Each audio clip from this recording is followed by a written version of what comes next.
Bom Dia MS volta a falar da operação na fronteira de Mato Grosso do Sul com a Bolívia e o Paraguai. Essa operação policial marcou o início dos trabalhos coordenados pelo Gabinete de Gestão Integrada de Fronteira.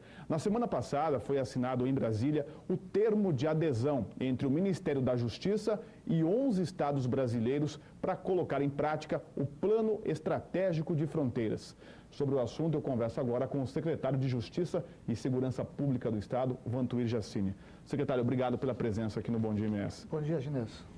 A gente já teve uma amostra do que pode ser essa operação conjunta, inicialmente agora na fronteira com o Paraguai e na Bolívia. É um primeiro início de um trabalho. Quais foram as constatações nesse primeiro momento? Essa operação ela abrange as 13 cidades da linha de fronteira e ela congrega todas as polícias estaduais, federais e também as Forças Armadas. O que, aliás, já vinha sendo feito nas operações Águita do Ministério da Defesa. Agora, nós estamos também realizando operações na linha de fronteira para coibir todos aqueles crimes transfronteiriços e também aqueles crimes que ocorrem nas áreas urbanas dessas 13 cidades. Agora, a Estratégia Nacional de Segurança de Fronteira, o ENAFRON, prevê 37 milhões de reais para os estados, até mostramos no início da reportagem, sendo que 4 milhões e meio de reais para Mato Grosso do Sul. Esse dinheiro já está em caixa? Qual é a aplicação dessa verba? Esse dinheiro já foi destinado no dia 8 de dezembro agora, foi passada a nota de empenho e ela será aplicado na inteligência policial, na perícia e também na estruturação dos gabinetes de gestão integrada de fronteira, que nós temos dois, um em Ponta Porã e outro em Corumbá. Quando a gente fala em investimento em tecnologia, em inteligência e em estruturação, o que isso significa na prática? Significa melhores condições de trabalho para as polícias, incrementando equipamentos técnicos para que elas tenham um desempenho mais qualificado. Do ponto de vista de contingente, de pessoal, o número é suficiente hoje ou haverá novas contratações? Com o incremento de tecnologia, isso faz multiplicar a ação dos policiais, de modo que com o mesmo efetivo nós temos maiores ações empregando esse efetivo com base na inteligência policial. Nós acabamos de ver ali imagens da operação que teve em Corumbá nesse fim de semana, também teve na região de Ponta Porã. Esse resultado até agora deixa claro que essas investigações, essas operações frequentes vão continuar de forma mais sistemática na região? Essa situação mostrada pela reportagem é que motivaram a elaboração da Estratégia Nacional de Fronteira. E já nessas operações que aconteceram desde 1º de setembro, elas já mostram uma redução da criminalidade, principalmente naqueles crimes que mais impactam a sociedade, os crimes contra a vida e os crimes contra o patrimônio. Houve uma redução em homicídios de quase 70% e roubos e furtos em torno de 57%. Há dois momentos de integração, a integração entre as autoridades policiais do lado brasileiro e também a integração com as autoridades da Bolívia e do Paraguai. Ficou claro como vai ser esse trabalho mais tarde com a união das forças com os países vizinhos?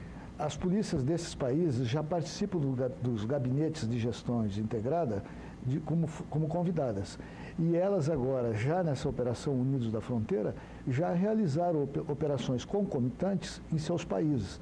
Os resultados nós vamos avaliar na próxima reunião. Bem, secretário, vou pedir para que o senhor continue aqui com a gente, porque agora a gente vai ver a segunda parte da reportagem sobre os carros brasileiros que são roubados aqui no Brasil e levados para a Bolívia. É muito fácil sair com o carro roubado do Brasil e entrar na Bolívia, né? É fácil e é fácil desviar da fiscalização. A quantidade de vias de acesso possíveis de serem utilizadas dificultam demais o trabalho da fiscalização. As quadrilhas usam estradas secundárias como esta aqui em Corumbá. Elas são chamadas cabriteiras, que vem do cabrito. E na gíria do crime significa carro roubado. Esta que nós estamos tem mais ou menos 5 quilômetros de extensão. A polícia sabe da existência de entre 50 e 70 cabriteiras perto de Corumbá. Seguimos por uma delas, que termina a poucos metros de quem deveria fiscalizar os automóveis que saem do país. Onde a gente vai sair? Aqui é o pátio da Receita, à direita. Então, mas aqui eu entro à esquerda e eu estou na Bolívia, não é isso? Claro. Quer dizer, eu não passei pela Receita nem pela Polícia Federal.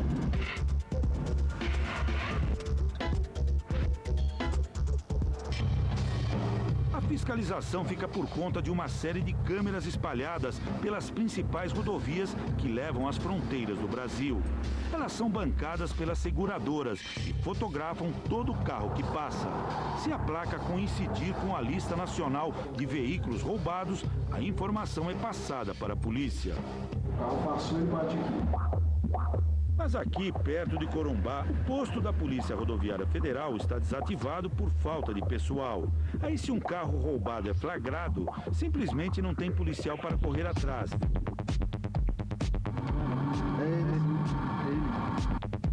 Finalmente, os caçadores conseguem fotografar o Vectra dentro da garagem. Abatido mais um alvo, eles voltam a rodar e captam outro sinal. Um Astra preto roubado em Corumbá. Mais alguns quilômetros, outro apito forte. Deu 95% do sinal. E a seta apontando à nossa direita. O sinal é de uma Toyota Hilux roubada em Cáceres, Mato Grosso.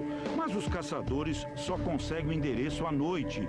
Selos no vidro levantam a suspeita de que o carro foi legalizado no país vizinho. A frota boliviana é de pouco mais de 1 milhão de carros. Em junho deste ano, o governo boliviano editou uma lei para permitir a regularização de veículos sem documentos, chamado chutos, por lá.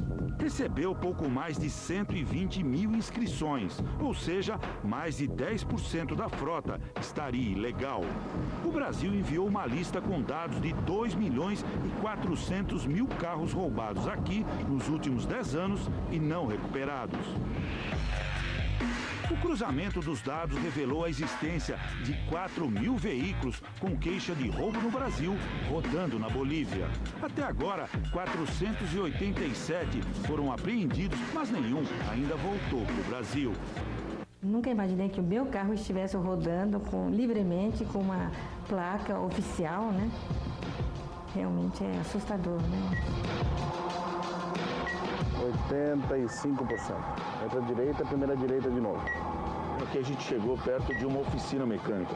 Pode ser que esse carro esteja sendo reparado, consertado, né? Existe a possibilidade, né? A gente estava rodando, pegamos o sinal desse veículo, passamos o código, a central informou que se tratava de um Audi A3 roubado em Curitiba. Confirmado o Audi dentro da oficina, outra presa é captada pelos radares dos caçadores. Estaria dentro desse galpão e, segundo a central, é um verdadeiro troféu de caça. Um caminhão Scania branco, avaliado em R$250 mil. Foi roubado no Brasil. Eu não sei de nada. De quem é? É do meu tio. E vocês usam para quê o caminhão? Para levar carga, sem nada. Para La Paz, para Cochamas. Com certeza é o caminhão nosso, só mudaram a placa do caminhão. Com as informações em mãos de 7 carros roubados no Brasil e flagrados rodando em Santa Cruz de la Sierra, chega a hora dos caçadores buscarem a polícia especializada em roubo de veículos. Acompanhamos sem nos identificar como jornalistas. O comandante vai mandar investigadores atrás dos carros. Mas antes ele dá uma informação importante. E cita o exemplo da placa do Astra preto. Placas clonadas.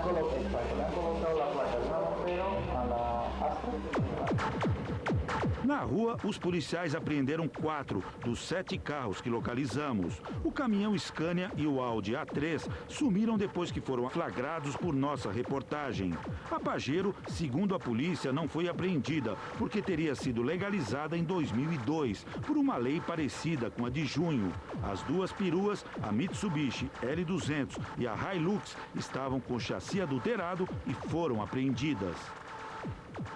O Astra tinha a placa clonada. Para ser levado para o pátio da polícia, teve que ser empurrado e depois ganhou um reforço da bateria do carro dos policiais.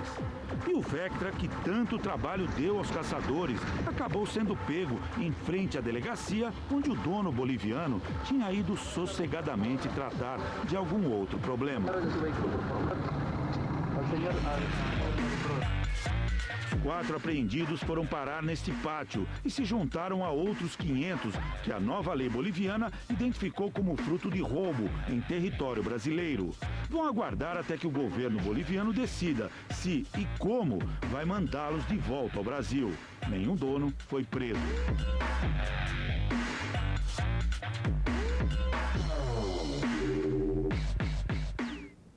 A gente volta a conversar com o secretário de Justiça e Segurança Pública do Estado. Secretário, essa situação, infelizmente, não é nova. Como o senhor avalia que Mato Grosso do Sul acaba sendo ainda a rota para que esses carros roubados em várias regiões do país cheguem até a Bolívia? A Estratégia Nacional de Fronteira, ela visa coibir esse tipo de fato que noticiado pela reportagem.